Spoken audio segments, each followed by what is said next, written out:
রংপুরের কাউনিয়ায় বাসের চাপায় এসএসসি পরীক্ষার্থীসহ একই পরিবারের ৩ জনের মৃত্যু হয়েছে। ১৩ মে মঙ্গলবার সকাল ৯:৩০টার দিকে উপজেলার মহেশা গ্রামের জুম্মাপাড় নামক স্থানে এই দুর্ঘটনা ঘটে। নিহতরা হলেন মিরবাগ মহেশ গ্রামের মোহাম্মদ আশরাফুল ইসলাম, লন্ড্রির স্ত্রী রুবিনা বেগম, তাদের ২ বছর বয়সের শিশুপুত্র রহমত আলী ও ভাতিজি এসএসসি পরীক্ষার্থী আফসানা বেগম স্নেহা। পারিবারিক ও থানা সূত্রে জানা গেছে, সকালে আশরাফুল তার স্ত্রী, ছেলে ও ভাতিজিকে নিয়ে মোটরসাইকেল যোগে কাউনিয়া মোফাজ্জল হোসেন সরকারি উচ্চ বিদ্যালয়ে পরীক্ষা কেন্দ্রে যাচ্ছিলেন। তারা মহেশা গ্রামের জুম্মার নামক স্থানে পৌঁছলে বিপরীত দিক থেকে আসা একটি বাস মোটরসাইকেলটিকে চাপা দেয়। এতে ঘটনাস্থলে প্রাণ হারান তারা। এই মর্মান্তিক ঘটনায় পারিবারিক এবং পুরো এলাকায় নেমে এসেছে শোকের ছায়া।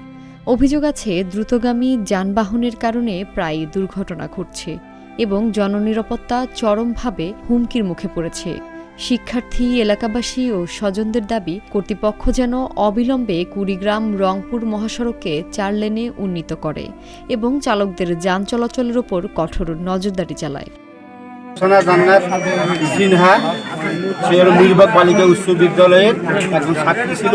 সে এসএসসি পরীক্ষায় A+ পেত বলে আমরা আশা করছিলাম। সে এসএসসি পরীক্ষায় অংশগ্রহণ করার জন্য কেন্দ্রে যাবার পথে জুম্মার পাড় নামে একটি স্থানে সড়ক দুর্ঘটনায় ইন্তেকাল করে।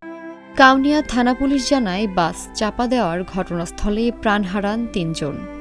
অজ্ঞাতনামা চলন্ত বাস তাদেরকে এই ৩ জনকে চাপা দিয়ে চলে যায় এবং আমরা ঘটনাস্থলে এসে আমরা আইনগত যে প্রক্রিয়াগুলো সেগুলো এখন করতেছি আমরা। আর ঘাতক বাসটি এখনও আমরা শনাক্ত করতে পারিনি।